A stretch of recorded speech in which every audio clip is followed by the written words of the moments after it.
Hello everyone, data analysis using AP ইনফোতে আপনাদের স্বাগত জানাচ্ছি। এপিসোড 6-এ আমরা দেখব কিভাবে ফ্রিকোয়েন্সি অ্যানালাইসিস করা যায়।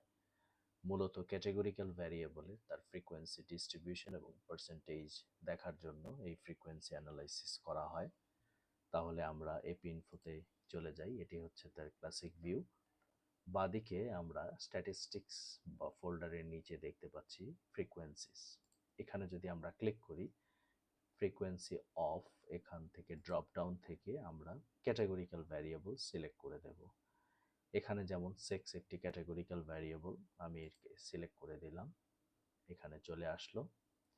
যদি এতটুকুই দেখতে চাই, সিম্পলি ওকে ক্লিক করলে আমরা ফ্রিকোয়েন্সি অ্যানালাইসিস পেয়ে গেছি। 1 হচ্ছে মেইলের জন্য, 2 হচ্ছে ফিমেলের জন্য। সো 1-এর ফ্রিকোয়েন্সি বা নাম্বার হচ্ছে 34 এবং তার পার্সেন্টেজ হচ্ছে এটি। ফিমেলের জন্য নাম্বার হচ্ছে এত, তার পার্সেন্টেজ হচ্ছে এত। একই সাথে এই পার্সেন্টেজে 95% কনফিডেন্স ইন্টারভ্যাল এখানে দিয়ে দেয়া আছে। এভাবে আমরা ফ্রিকোয়েন্সি অ্যানালাইসিস করতে পারি। উল্লেখ্য যে আমরা আরেকটু অ্যাডভান্স লেভেলেও ফ্রিকোয়েন্সি অ্যানালাইসিস করতে পারি। সেই ক্ষেত্রে ফ্রিকোয়েন্সি বাটনে আবার ক্লিক করলাম। ধরুন এখান থেকে ফ্রিকোয়েন্সি বাটনটি ড্রপ ডাউন থেকে আমি স্মোকিংয়ের ফ্রিকোয়েন্সি দেখতে চাচ্ছি। আবার এই স্মোকিংয়ের ফ্রিকোয়েন্সি আমি স্ট্র্যাটিফাই করতে চাচ্ছি মেল এবং ফিমেলের মধ্যে। তাহলে মেল এবং ফিমেলের জন্য সেক্সকে স্ট্র্যাটিফিকেশন হিসেবে সিলেক্ট করলাম, তারপর ওকে ক্লিক করব। তাহলে দেখুন এখন আমি ফ্রিকোয়েন্সি টেবিল পেয়েছি। পুরুষের জন্য স্মোকিংয়ের ফ্রিকোয়েন্সি টেবিল, মহিলাদের জন্য সেক্স যখন 2, মহিলাদের জন্য ফ্রিকোয়েন্সি টেবিল। যেহেতু মহিলাদের ফ্রিকোয়েন্সি স্মোকিং কেউ নেই, তাই এই ডেটা সেট আর 1 দেখাচ্ছে না, শুধু 0 দেখাচ্ছে। আর এই ডেটা সেট পুরুষের জন্য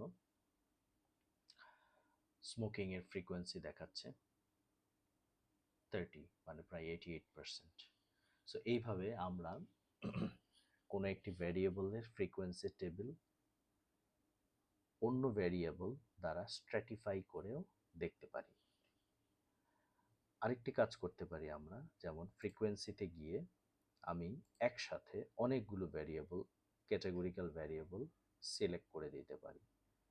যেমন সেক্স, আবার ড্রপ ডাউন থেকে স্মোকিং, আবার ড্রপ ডাউন থেকে অন্য কোনো যদি ক্যাটাগরিক্যাল ভ্যারিয়েবল থাকে, এখানে আর দেখতে পাচ্ছি না আমাদের ক্যাটাগরিক্যাল, যেমন ISD, ischemic heart disease, yes no,